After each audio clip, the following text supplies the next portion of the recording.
En las últimas semanas estuve recibiendo algunos mensajes de gente que ve nuestros videos pidiéndome que entrevistara a políticos, pidiéndome que platicara con gente que haya vivido el servicio público, que milite en partidos, que tenga opiniones muy claras de cómo se vive el estar en gobierno. Y pues bueno, ya estamos con un político, alguien con una trayectoria muy larga, con muchos años militando, Homero Niño de Rivera. Homero, muchas gracias. Gracias por la invitación, un placer, Pato. Arrancamos con una pregunta muy básica. ¿Quién es Homero Niño de Rivera?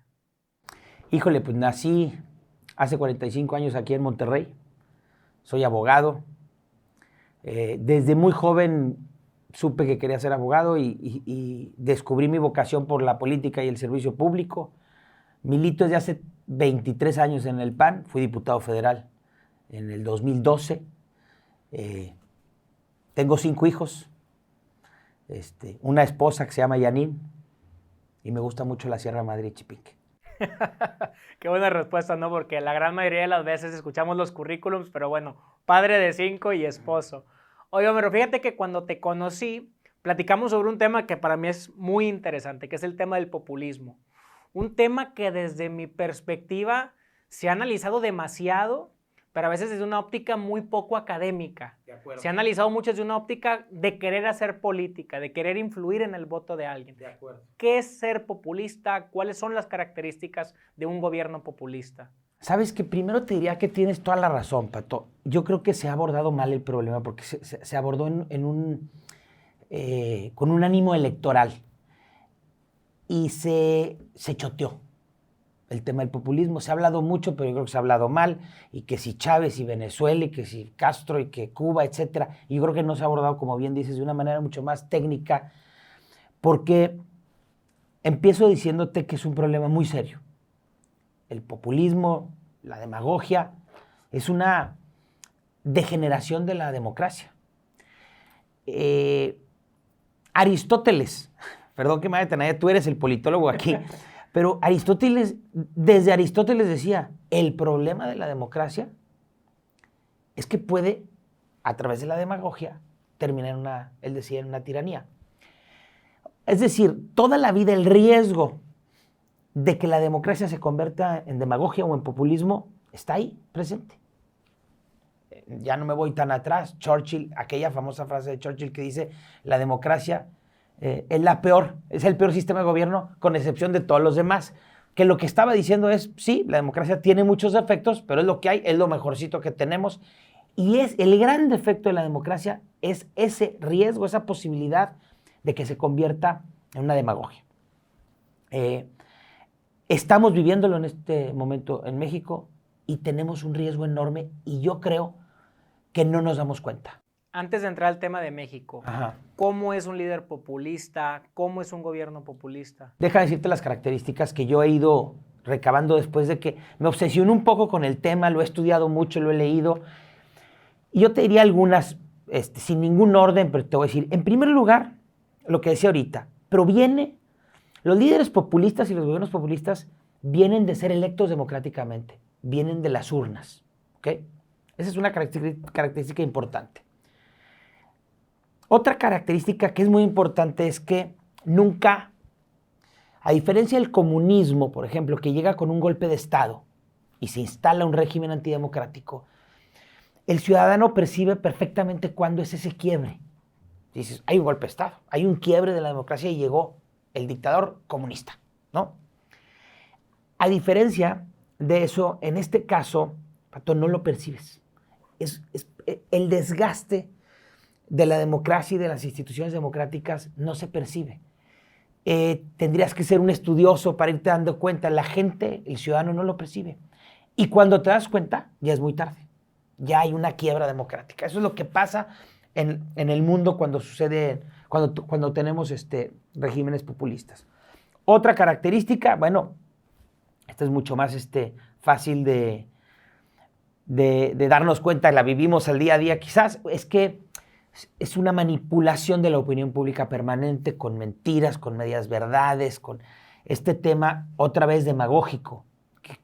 Podríamos decir que la demagogia es, yo te prometo algo que sé que no voy a cumplir, por ejemplo, ¿no? O yo te digo algo que sé que es mentira, pero lo digo porque suena bien y es popular.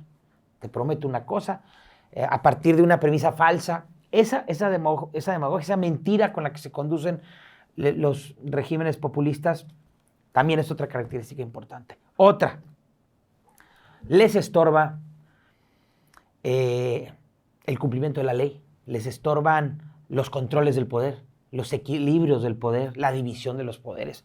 Ejemplo, quieren intervenir en el Poder Judicial, en los jueces, en la Suprema Corte, quieren intervenir en los órganos desconcentrados como el INE, por ejemplo, quieren intervenir en el Poder Legislativo. Es decir, hay un poco de tiranía ahí de estos tipos de gobiernos que no les gustan los controles del poder ni la ley. Otra característica, que esta también me gusta comentarla porque como que la gente luego cree que el gobierno populista es de izquierda y no es así. Un gobierno demagógico populista puede ser de izquierda o de derecha. Tenemos en el mundo gobiernos populistas de derecha, Trump creo que es un buen ejemplo, y tenemos en el mundo gobiernos populistas de izquierda como el de Venezuela. Sí, entonces no hay que confundirnos, el populismo no es izquierda. Déjame decirte otra característica, el tema de cómo polarizan a la sociedad. Es impresionante cómo manejan, pero estas características que te estoy dando, Pato, de verdad la tienen todos. O sea, casi ningún líder, si tú agarras un líder populista en el mundo, cumple a la perfección con estas características. Es impresionante. Esta polarización que hacen es muy grave. Es esta falsa dicotomía de decir, ¿estás conmigo o estás contra mí? No hay medias tintas, es blanco y negro, o buenos o malos. Y el mundo no es así, la vida no es así. Entonces, es un planteamiento muy simplista, que la gente lo entiende muy bien, por simplista, pero que es falso.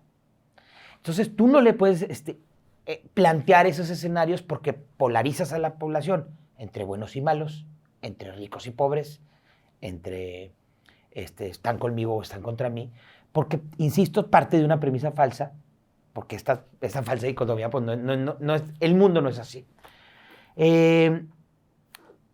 Otra característica, les estorban los medios de comunicación. Es impresionante, los medios de comunicación son un estorbo siempre.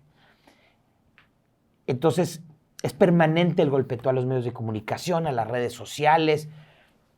Agárrate cualquier noticiero de cualquier líder populista del mundo y en sus ruedas de prensa está quejándose de los medios de comunicación. Todos lo hacen sin excepción. Y esto me lleva a otra característica. Son muy duros, utilizan mucho la palabra, utilizan mucho los medios. Y son muy duros con sus adversarios. O sea, para ellos el adversario es enemigo y son implacables. Normalmente un gobierno democrático es mucho más, ahora sí que mucho más, ¿cómo explicarlo? Mucho más elegante el trato con el adversario político y hay un diálogo permanente. Aquí es choque, es mi enemigo, lo tengo que eliminar, él es el malo y yo soy el bueno y no hay medias tintas, ¿no? Yo creo que con eso podemos redondear qué significa un gobierno populista. Perdóname, hay una muy importante, la irresponsabilidad en las políticas públicas. Otra vez, no hay un solo régimen populista demagógico que no sea irresponsable en el manejo de la economía, por ejemplo. Como el chiste es quedar bien hoy, no importando el futuro, invierto, regalo dinero, porque hoy es bueno. No importa que esté hipotecando las generaciones futuras.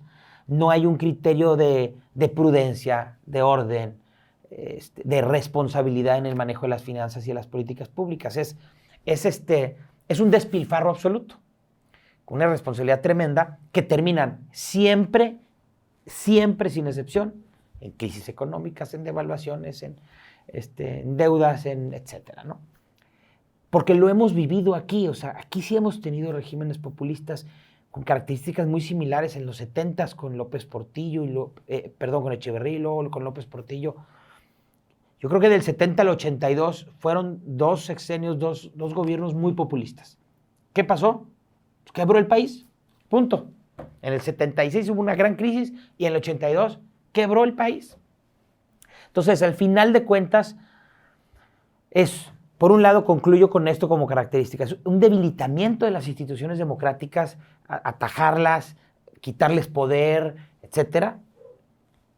Y por otro lado, un despilfarro y una irresponsabilidad en el manejo de las políticas públicas, sobre todo las políticas económicas, y entonces te lleva al desastre.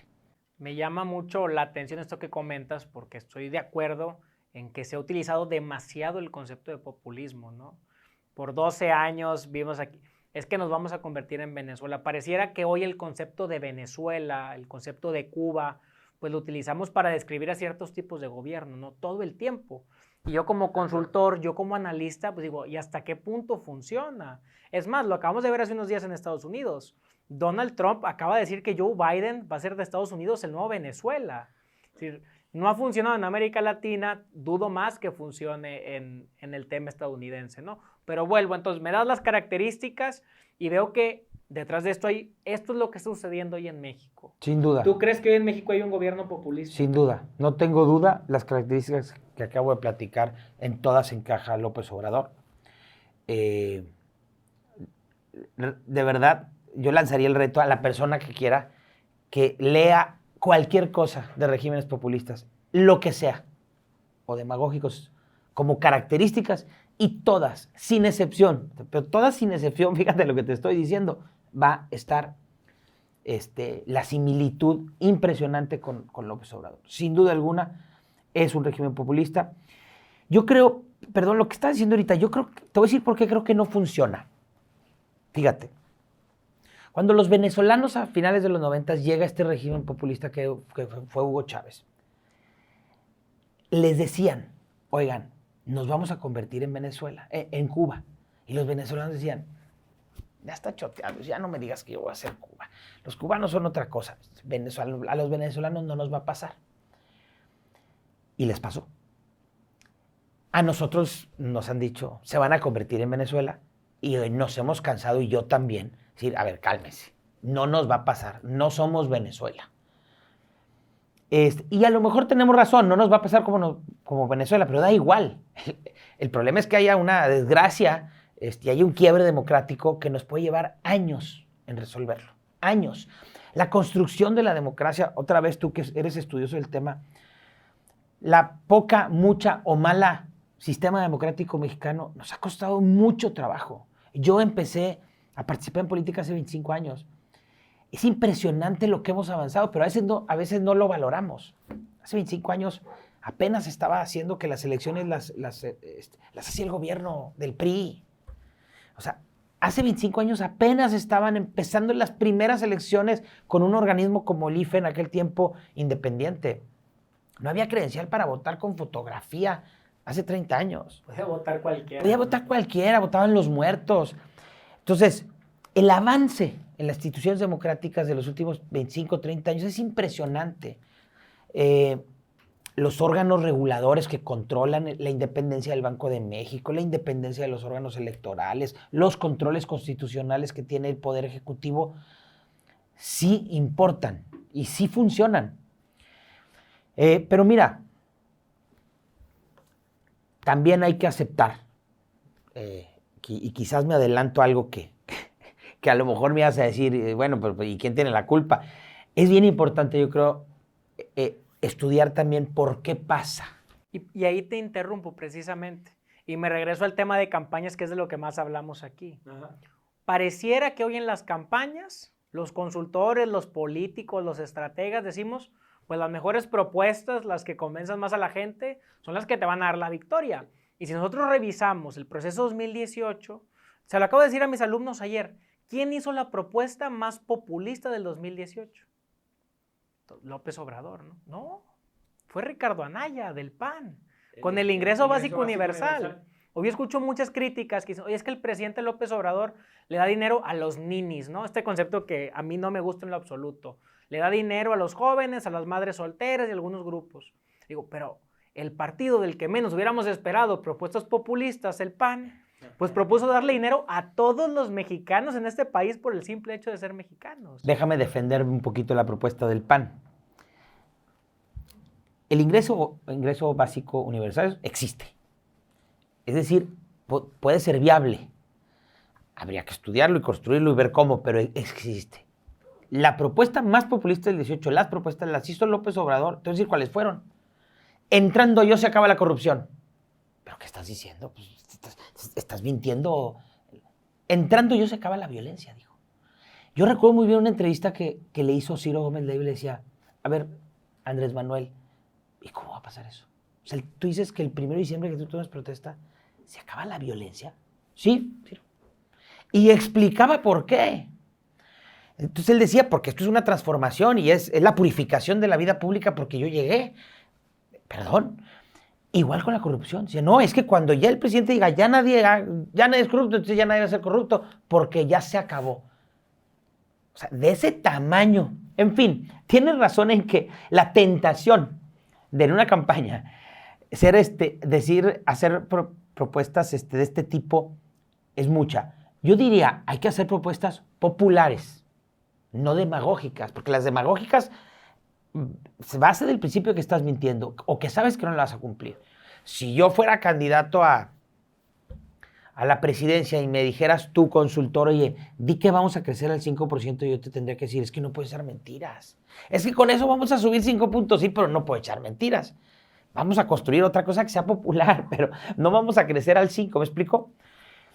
Yo creo que esto ustedes consultores, nosotros políticos y todos debemos estudiarlo bien para no caer en estas falsedades descaradas que luego pues, se quejan los ciudadanos con toda razón de nosotros.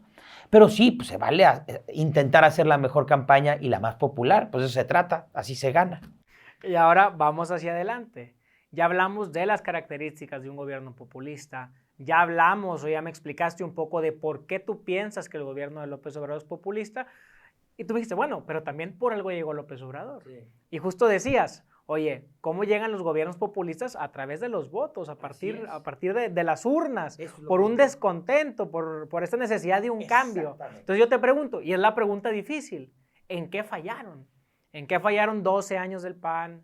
¿En qué falló el PRI en 6 años en los que regresa? Para que llegara un presidente con 30 millones de votos, para que llegara un presidente con más del 50% de los votos. Tienes razón. Y otra vez, pues claro, ese es el problema, que llegan con votos. Es un régimen democrático de inicio, cuando menos. ¿En qué falló? Yo creo que en muchas cosas, y es multifactorial, y tendremos que ponernos a estudiar. Pero yo diría, bueno, hay un divorcio de la política con la ciudadanía en el mundo muy, muy fuerte en México, sin duda. Sí, la gente creo que está harta de los políticos, decepcionada de sus gobiernos. Hemos tenido aquí cosas escandalosas en Nuevo León y en México. Por supuesto que hemos cometido en el PAN muchos errores. A mí me da vergüenza y pena los gobiernos que hemos tenido y algunos otros me dan orgullo. Pero yo creo que en general fue unas expectativas muy altas de este cambio democrático en el 2000, que quizás el PAN no pudo cumplir con estas expectativas de cambio. Todos pensamos otra cosa. Y luego vino el escándalo del último gobierno del PRI, que fue ya cínico. Él acabó. Pero ya fue muy frívolo, cínico, escandaloso, grotesco. Estaban dadas las condiciones por culpa de malos gobiernos, sin duda, para que llegara un político así. Pero otra vez volviendo o sea, yo ciudadano me desilusiono de la política, de los políticos de mis gobiernos, y eso hace que yo provoque la quiebra democrática, votando por regímenes que no están construidos bajo pilares democráticos. Es increíble. Otra vez lo que decíamos, de que decía el riesgo de que la democracia quiebre era pero es provocado por un mal gobierno y una desilusión de los ciudadanos. O sea, ¿cómo reconstruir esto, que no haya este divorcio entre los ciudadanos y los políticos? ¿Cómo lograr que la desilusión de un gobierno o de muchos gobiernos no me haga romper la democracia como ciudadano? Porque es lo que estamos haciendo cuando votamos de esa manera. De verdad que tendríamos que estudiarlo mucho y repensar qué vamos a hacer. sin duda, tenemos que regresar a que haya mucho más confianza, mucho más cercanía, mucho más. No se sostiene una democracia con este divorcio entre los ciudadanos y la política. A mí me llama mucho la atención, he platicado con distintos panistas en los últimos meses del 2018 a la fecha, creo que ya incluso lo he platicado contigo, donde me dicen, oye, es que la gente se va a dar cuenta del mal gobierno, la gente se va a dar cuenta de que tiene un presidente que no habla inglés, la gente se va a dar cuenta de que tiene un presidente que se tardó más de 10 años en acabar la universidad, la gente se va a dar cuenta de que el hombre no representa la institución presidencial. Digo, pues es que no, o sea, finalmente hoy la gente, cuando hablo de la gente, hablo de las grandes mayorías, están viendo una persona como ellos que llegó a ser presidente de la República. Y luego me comentan, es que ve las mañaneras, el hombre no sabe ni hablar. Les digo, pues sí, pero ¿tú crees que cuando les hablaba sobre la inversión extranjera directa, sobre el Producto Interno Bruto, sobre la inflación, sobre estos temas, la gente te entendía, la gente se sentía representada? Pues sí, finalmente se habla en términos de la gente, lo cual no es necesariamente bueno, sino simplemente se está atendiendo desde la comunicación a un sector que se sentía abandonado y quienes antes no se sentían abandonados, hoy se sienten, ¿no? Entonces, ¿cómo ves tú ese acercamiento, los esfuerzos que está haciendo el PAN, los esfuerzos que está haciendo la oposición por recuperar la confianza de la gente? Porque finalmente las elecciones se ganan con votos, son matemáticas. Y si quieren regresar al poder, pues no basta con decir, pues sí, vean a quiénes tenemos de presidente. Y al final también se polariza. Sí, polarizamos entre pro Andrés Manuel, anti Andrés Manuel. La diferencia es que hay 60 millones de pobres y que muchos de ellos votan. Entonces, mientras la derecha, el PAN, la oposición también polarice, pues el gran ganador es López Obrador. Sí, y la manera de polarizar, y tú lo has explicado mucho en tus intervenciones, en tus videos, en tus entrevistas, es, o sea, ¿cómo estás, o sea, quieres polarizar y atacar, criticar al gobierno porque no habla inglés o porque habla lento o porque se tardó 14 años en terminar la universidad? Yo coincido contigo. No es por ahí. Y sí creo que es un tema de falta de la comunicación que tiene que tener la oposición con la gente. Me llamó mucho la atención que alguien decía, leí un tuit por ahí cuando López Obrador va a Estados Unidos. Todo, no, si no habla inglés y cómo se va a comunicar, tonterías. La verdad es que son tonterías. Regresa, le va relativamente bien en su visita, en su gira por Estados Unidos, y pone a alguien un tuit y dice, López Obrador no habla inglés y se comunicó perfectamente en Estados Unidos. Y la oposición en México habla español y no se sabe comunicar con los mexicanos. Es un poco... me dolió mucho leerlo porque sí tenía algo de razón y es lo que has dicho mucho. A ver, no estamos comunicándonos correctamente con la gente. Hay que entender cuál es la falla. Yo no sabría decirte con detalle, pero hay que entenderlo. Porque ya estas cosas de que si el inglés, pues ya es hasta chacoteo. Chacoteo entre los mismos, ¿verdad? O sea, eso no genera votos ni quita votos a nadie. Es chacoteo y son unos memes. Y se acabó. No es cosa seria. Está bastante interesante. Ahorita vamos a platicar un poco sobre las elecciones del próximo año, pero yo insisto, los números le siguen dando cierta ventaja al presidente López Obrador. Quizás aquí en Nuevo León es uno de los estados donde Morena, el mismo Andrés Manuel, pues no tiene los porcentajes que sí tienen otros estados como Baja California, Guerrero, Michoacán, sí, de los que se van a disputar el próximo año, ¿no? Entonces yo te pregunto, independientemente de políticos del PRI, del PAN, de Morena, ¿cómo deben de ser los políticos actuales, entendiendo los retos que se viven el día de hoy? Híjole, me encanta esa pregunta. Yo creo, no sé si esté en lo correcto, pero yo creo que el político debemos regresarle seriedad, profesionalismo, capacidad, experiencia a la función pública y a la política. ¿Qué es lo que no tenemos que tener? Improvisaciones, charlatanes, gente sin experiencia, que una bravuconada lo hizo estar muy bien en las redes sociales y creemos que por eso puede gobernar. Es decir, yo creo que hay que darle mucha seriedad, mucha responsabilidad, mucha experiencia, estudio, conocimiento de los temas. Yo creo en eso. Y yo siempre voy a insistir en que eso, yo discuto y debato mucho sobre este tema, porque hay gente, no, lo que necesitamos ahorita son políticos que se comuniquen bien por Instagram. Está bien, pero no, yo creo que lo que necesitamos es políticos serios, que estén preparados, que tengan experiencia, que sepan de lo que están hablando y que luego, por supuesto, utilicen las nuevas tecnologías y todo, y las redes sociales, etcétera, para comunicarse con la gente. Pero necesitas tener contenido. No hacerte el payaso en Instagram y que por eso vas a ganar votos, porque el problema es que sí te haces popular, pero no sirves para gobernar, va a ser otra tragedia y otro fracaso. Yo creo que ahí está el asunto y eso es lo que hay que... Precisamente en la actualidad, con la crisis del COVID que estamos viviendo, pues hoy más que nunca necesitamos a gobernantes que estén preparados. Hoy más que nunca nos queda claro que ante problemas tan graves, pues no cualquiera puede tomar decisión. Tener un buen gobierno sí importa muchísimo, no hay duda. Creo que lo conté en un video anterior, en una entrevista anterior, donde ponía de ejemplo la elección 2015 en Nuevo León, ¿no? Haciendo grupos de enfoque, tú hablabas con la gente y le preguntabas sobre los candidatos, ¿no? ¿Y qué te decía la gente? Fernando Elizondo es el más preparado. Claro. Fernando Elizondo es el más inteligente, el que tiene más trayectoria, que ha sido secretario de Estado, lo ven bien los empresarios, pero no voy a votar por él. Yo voy a votar por el Bronco. ¿Por qué? Porque se ha echado para adelante, usa sombrero, le habla a la gente, es como nosotros, va a sacar a los partidos. ¿Tiene sentido? Sí, ¿no? Y vuelvo al tema de campaña. Sí, los votos del corazón sobre los votos de la razón. ¿Qué tan racional es la elección de la gente el día de la votación? Sin duda. Ahora, tampoco hay que exagerar. Y me incluyo. Yo también a veces me pongo a pensar, yo Patricio, politólogo, analista, yo también a veces digo, ¿y por qué voté por X persona? Pues no sé, me ganó la emoción, ¿no? Entiendo que esté siempre presente la emoción. Se vale y las campañas son emoción y la política es emoción y lo entiendo y se vale. Yo creo que tiene que haber un equilibrio, Pato. Es decir, el ejemplo que tú acabas de decir es perfecto.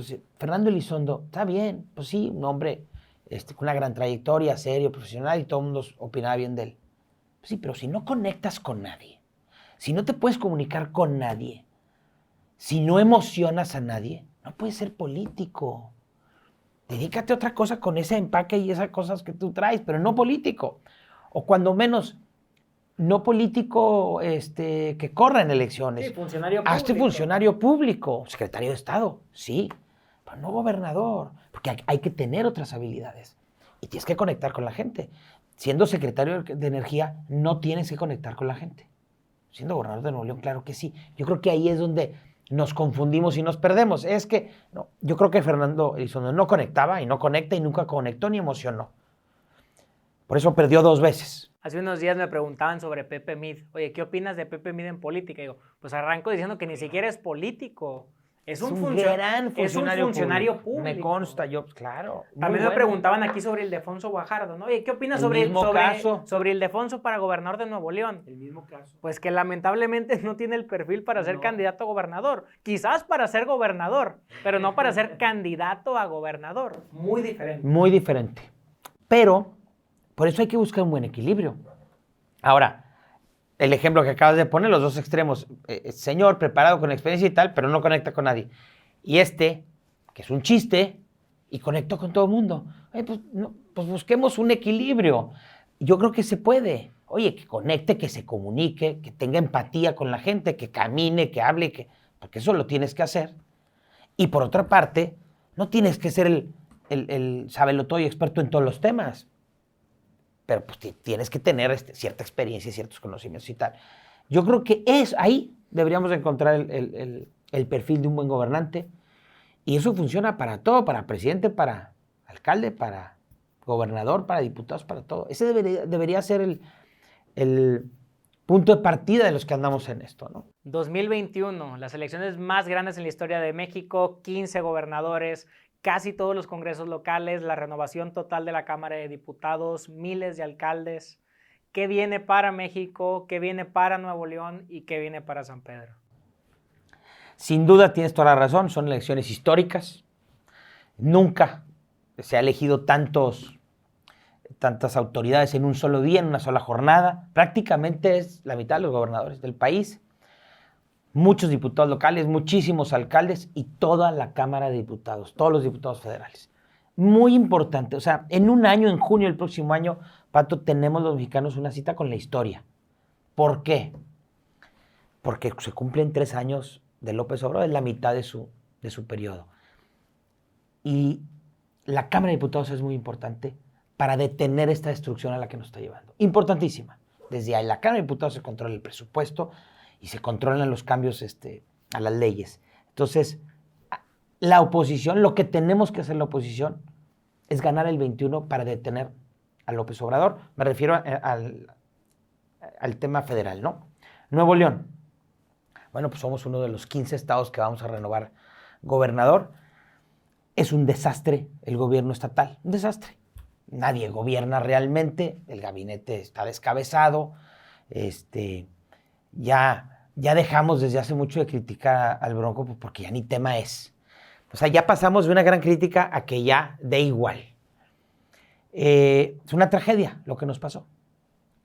La gente tiene que saber que en Nuevo León se equivocaron eligiendo al Bronco y ojalá aprendamos. ¿Qué sigue? Yo creo que tenemos, esa es mi opinión, que tenemos que hacer una gran coalición electoral, los opositores a Morena y López Obrador. Yo creo que esa es la manera de reconstruir esto, de detener lo que está pasando, hacer incluso, me atrevo a decir, un gobierno de coalición. ¿Tú ves una alianza PRI-PAN? Es muy complicada, es muy difícil, porque pues históricamente o sea, se ha discutido en el CEN del PAN esto que me estás preguntando. Se ha discutido tal cual así. A ver, ¿podemos hacer una alianza, sí o no? No han llegado a ninguna cosa concreta. Yo creo que lo que el PAN a nivel nacional quiere es ir viendo caso por caso.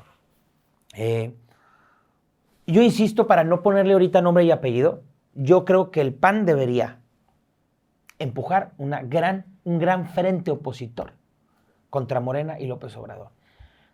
Debemos de poner el ejemplo en Nuevo León. Aquí, nosotros en el norte, en Nuevo León, debemos de ponerle un alto a Morena. Aquí vamos a poner el ejemplo. Vas a ver que eso va a pasar. Hay que hacer un gran frente opositor, detener a Morena en Nuevo León. Y yo me atrevo a decir que gobernemos en coalición. ¿Por qué no poner el ejemplo para México? Un gobierno de coalición.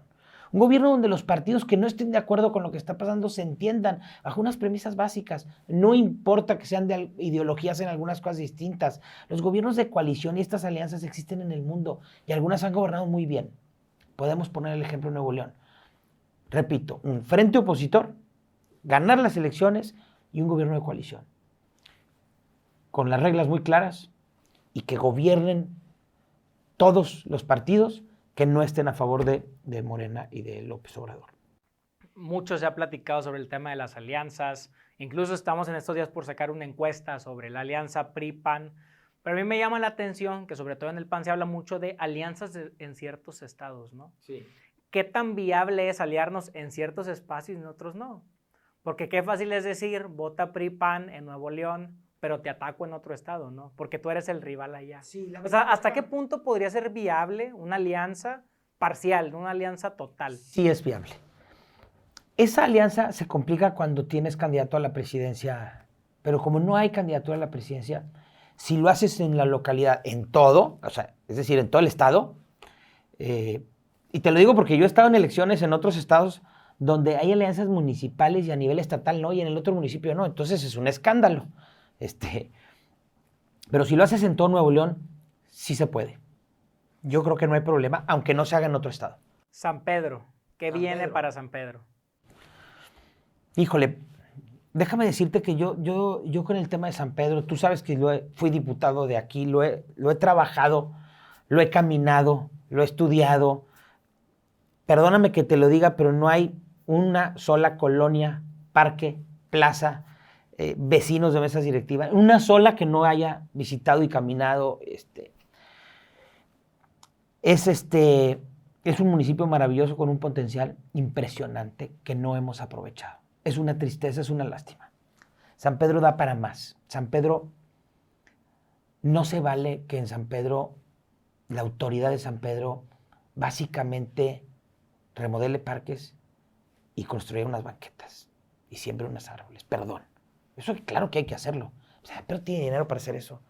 Hay que remodelar para que sí, obviamente. Y hay que ampliar las banquetas, claro. Y hay que sembrar árboles, sí. Eso lo hace un funcionario, por el amor de Dios. Esa no puede ser la agenda de este municipio. O sea, esa es la visión de futuro de este municipio. Son remodelaciones de parques. Son unas banquetas más bonitas. Si les sobra dinero para hacerlo, no puede ser. Es una cosa, es una mentalidad chiquita. San Pedro da para mucho más. Estás hablando de un municipio de 125,000 habitantes, con el más alto ingreso per cápita, con las mejores universidades, con los más grandes talentos del estado, con el mayor acceso a internet de todo el país, con el mejor acceso a la tecnología de todo el país, con altos funcionarios empresariales, los mejores talentos empresariales que viven aquí. O sea, la capacidad que tiene es enorme. Pues o sea, en San Pedro tiene un potencial enorme y está así. San Pedro podría ser punta de lanza, ¿qué te digo? En tecnología, podría tener una visión que nos separara del resto de los municipios del país. Y no. Remodelamos parques, recarpeteamos unas calles, bajamos unos... Insisto, claro que eso se tiene que hacer y está bien, pero de ese tamaño, pues pareciera que el alcalde solo habla de eso. Pues eso que lo haga un secretario de obras y ya está. Él dice, oye, remodela esos parques y hazme estas banquetas y ya está. El alcalde tiene que tener otra visión, una visión a largo plazo. Hay muchas cosas que se pueden hacer. Esto da para todo un tema porque te digo que lo estudié mucho, me metí mucho, me gusta mucho el tema municipal y me entristece mucho que esté un San Pedro chiquito con un potencial enorme. ¿El PAN en San Pedro está listo para competir? Pareciera que no se veía venir. Cuando hablamos sobre el PAN en Nuevo León, pues ¿qué se dice? No, ya tienen seguro San Pedro, San Nicolás, Santa Catarina, y de repente viene una derrota que nadie esperaba. ¿El PAN está listo para regresar? Sí, por supuesto. El PAN yo creo que tiene una acreditación en la sociedad de San Pedro después de 30 años de gobernar bien. Está listo para gobernar, está listo para ganar. Miguel es un expanista, el actual alcalde, toda la vida militó en el PAN. Su papá sigue militando en el PAN. El otro día me lo encontré en una junta en las oficinas del PAN, al papá del alcalde. Muchos panistas apoyaron a Miguel, muchos panistas lo siguen apoyando. Esa es la razón por la que ganó. O sea, digamos, es un alcalde que es una decisión de una parte del PAN. Y eso me lleva a confirmar que el PAN sigue muy fuerte en San Pedro. Yo creo que vamos a regresar a gobernar San Pedro, pero tenemos que hacerlo de otra manera. No podemos hacerlo como lo veníamos haciendo, insisto. Ya estábamos gobernando inercialmente. Y Miguel se sentó en una administración ordenada, sin deudas, con dinero en la caja. Ningún municipio tiene eso. Con una recaudación altísima, la más grande del país. Sin escándalos, sin corrupción, muy ordenado como ha sido el gobierno de San Pedro. Pero Miguel se sentó iba inercialmente. O sea, no ha hecho nada extraordinario y se pueden hacer cosas extraordinarias aquí. Se gobierna inercialmente y el PAN lo venía haciendo desde antes. Ya en la comodidad yo creo que eso le pasa al PAN. Ya después ganas tanto que te sientas y ya no te emociona como debería emocionarte, ¿no? Y Miguel tuvo la oportunidad histórica de llegar y cambiar por completo la forma de gobernar en San Pedro y se sentó a gobernar bajo las mismas premisas. Hombre, no cambió, el gabinete está idéntico, los nombres de los secretarios son igualitos, no cambió nada. Se sentó a gobernar sobre lo que había. Yo creo que había que haber llegado, hecho así, y crear una cosa nueva, padrísima, de futuro, moderna. Hay que hacerlo. Precisamente con lo que comentas, me llama mucho la atención y siempre que me hablan sobre candidatos independientes, digo, no, es que en México es equivocado el concepto, porque la gran mayoría de los independientes no son independientes, son candidatos sin partido, sí, que es algo muy diferente. Sí. Cuando me hablan sobre San Pedro, Pato, ¿qué opinas de San Pedro? Pues que perdió el PAN y ganó el PAN. Simplemente ganó otro PAN, otro grupo del PAN. Porque sí, como bien dices, tenía 30 años en el PRI, ¿no? Exactamente. La gente que rodea al alcalde de San Pedro, pues son panistas. Claro. Y quien rodea al Bronco son priistas. Y así sucede en muchos de los estados del país donde hay independientes. Son muy pocos los independientes en este país que verdaderamente son ciudadanos. Que no vienen de los partidos. Se juntaron con los vecinos para generar un movimiento antipartidos, antipolítica. Y es cierto, o sea, finalmente en San Pedro gobierna el PAN, otro PAN. Entonces ahora yo te pregunto, y con esto quizás podríamos ir cerrando. ¿Qué viene para Homero Niño de Rivera? Vamos a ver a Homero en la boleta. ¿Qué viene en los próximos meses? Mira, es temprano todavía, los procesos internos del PAN, de acuerdo a la ley, todavía van a ser en diciembre, enero. Es temprano. O sea, falta poco tiempo, pero todavía es mucho. Todavía no tenemos definidas candidaturas, no lo sé. Estoy participando, estoy yendo a reuniones, estoy activamente ya en el PAN de San Pedro. Soy miembro del PAN de San Pedro y estoy activo. Me anima mucho, Pato, llamar a la acción, estar presente, participar y detener a Morena en Nuevo León. Ese debe ser el principal objetivo. No estoy exagerando sobre los riesgos que corremos en este país. Hay que atender eso, porque si nos confiamos nos vamos a dar cuenta muy tarde. Es un riesgo enorme, hay que atajarlo y en Nuevo León hay que poner el ejemplo. Estoy abocado en eso, a estudiar a estos regímenes y ver cómo los podemos detener. Paso gran parte de mi día, cuando no estoy trabajando, dedicado a eso. Yo quiero detener a López Obrador. Yo quisiera que Nuevo León pusiera el ejemplo y aquí paremos a Morena y gane la oposición. Una gran alianza, hagamos un gobierno de coalición, pongamos el ejemplo en México. Hace mucho que Nuevo León no pone el ejemplo, ya es hora. Pues Homero, muchas gracias. Si quisieras despedirte con algún mensaje. Bueno, feliz de estar aquí, gracias por la invitación. Parte de lo que tenemos que hacer precisamente es comunicar esto y socializarlo y salir y usar las redes y los canales como el tuyo para poder influir positivamente en los ciudadanos. Homero, muchísimas gracias. Gracias a ti, Pato.